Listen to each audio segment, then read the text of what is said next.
Welcome to my channel. నా channel కనుక మీరు ఇంకా సబ్స్క్రైబ్ చేసుకోకపోయినట్లయితే ప్లీజ్ సబ్స్క్రైబ్. ఈరోజు మనం ఈ వీడియోలో 11 ఆగస్టు 2025 అంటే సోమవారం రోజు స్టాక్ మార్కెట్ ఏ విధంగా ఉండబోతుంది అనే ప్రిడిక్షన్ వీడియోని మనం చూద్దాం. అసలు సోమవారం రోజు ఓవరాల్గా స్టాక్ మార్కెట్ ట్రెండ్ ఎలా ఉండబోతుంది అనేది తెలుసుకునే ముందుగా ప్రీ మార్కెట్ సెషన్ గురించి మనం ప్రిడిక్ట్ చేయాలి అంటే అంతకన్నా ముందు రోజు అంటే Friday American stock market Nasdaq అక్కడ న్యూస్ మీద డిపెండ్ అయ్యే మార్కెట్ మూవ్మెంట్ చూపించే అవకాశం ఉంది. అలాగే ఇక నెక్స్ట్ రోజు అంటే మండే మార్నింగ్ టైము ఒక మిక్స్డ్ ట్రెండ్ని చూపించే అవకాశం ఉంది. ఏషియన్ మార్కెట్స్ ఒక మిక్స్డ్ మూవ్మెంట్ని చూపించే అవకాశం ఉంది. సో అలాంటి మిక్స్డ్ ట్రెండ్ బిగినింగ్ మనకు దొరికిన తర్వాత మన మార్కెట్ ఓవరాల్ ట్రెండ్ మనం చూడాలి అంటే అది మిక్స్డ్ ట్రెండ్గా మూవ్ అయ్యే అవకాశం ఉంది. అందులో ఎక్కువగా నెగిటివ్గానే ట్రెండ్ అయ్యే అవకాశం ఉంది. అలాగే సేమ్ బ్యాంక్ నిఫ్టీ కూడా మిక్స్డ్ ట్రెండ్గానే మూవ్ అయ్యి అందులో ఎక్కువగా నెగిటివ్గానే ట్రెండ్ అయ్యే అవకాశం ఉంది. నిఫ్టీ ఐటీ మాత్రం కొంతవరకు పాజిటివ్గా ట్రెండ్ అయ్యే అవకాశం ఉంది. ఇక మనం ఇంట్రాడే స్టాక్ సెలెక్షన్ విషయంలో భాగంగా ముందుగా మనం గెయినర్స్ విషయం చూడాలి అంటే ఏవైతే సిగరెట్ కంపెనీల స్టాక్స్, స్పిరిట్స్ అండ్ బ్రూవరీస్కి సంబంధించిన కంపెనీల స్టాక్స్ మంచిగా గెయిన్ అయ్యే అవకాశం ఉంది.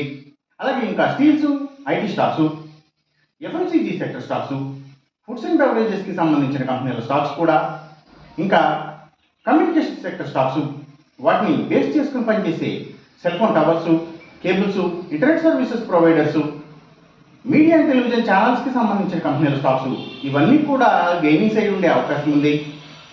ఇక మనం ఇంట్రాడే లూజర్స్ విషయం చూడాలి అంటే ఏవైతే Nifty automobile sector stocks, power and ఎనర్జీకి సంబంధించిన అన్ని కంపెనీల stocks, cements, real estate sector stocks, tours and travels, logistic supplies, imports and ఎక్స్పోర్ట్స్కి సంబంధించిన కంపెనీల స్టాక్స్, ఆయిల్ అండ్ న్యాచురల్ గ్యాసెస్కి సంబంధించిన కంపెనీల స్టాక్స్, పెట్రోకెమికల్స్కి సంబంధించిన కంపెనీల స్టాక్స్, ఫార్మా అండ్ కెమికల్స్కి సంబంధించిన కంపెనీల స్టాక్స్ ఇవన్నీ కూడా నెగిటివ్గానే ట్రెండ్ అయ్యే అవకాశం ఉంది.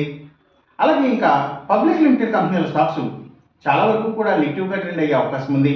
ఇంకా అగ్రికల్చర్కి రిలేటెడ్గా ఉండే అన్ని కంపెనీల స్టాక్స్ కూడా అంటే అవి సీడ్స్ కంపెనీల stocks, fertilisers and chemicals, tractors కంపెనీల స్టాక్స్ ఇలాంటివన్నీ కూడా నెగిటివ్గానే ట్రెండ్ అయ్యే అవకాశం ఉంది. అలాగే ఇంకా సీపోర్ట్స్ అండ్ హార్బర్స్, ఆయుర్వేదిక్ మెడిసిన్స్ని తయారు చేసే కంపెనీల స్టాక్స్, యాక్వాకల్చర్కి సంబంధించిన కంపెనీల స్టాక్స్ ఇవన్నీ కూడా డౌన్ ట్రెండ్నే చూపించే అవకాశం ఉంది సోమవారం రోజున. ఇక మనం ఎంసీఎక్స్ ట్రేడింగ్ విషయం చూడాలి అంటే ఏవైతే గోల్డ్ ప్రైసెస్,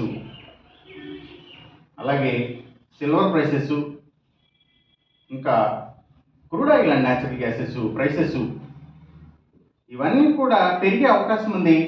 కాపర్ ప్రైసెస్ మాత్రం తగ్గే అవకాశం ఉంది. ఈ చెప్పిన రిజల్ట్స్కి ఏమాత్రం వ్యతిరేకంగా జరుగుతున్నట్టు మీకు అనిపించినా సరే ఇమ్మీడియట్గా మీ బెట్ల నుంచి వెనక్కి వచ్చేసేయండి. ఇది కేవలం ఒక ఆస్ట్రాలజికల్ ప్రిడిక్షన్ మాత్రమే, దయచేసి గమనించండి. అలాగే ఈ వీడియో కనుక మీకు నచ్చినట్టయితే నా ఛానల్ని సబ్స్క్రైబ్ చేయండి, అందరికీ ఈ వీడియోని షేర్ చేయండి, లైక్ చేయండి. Thank you for watching.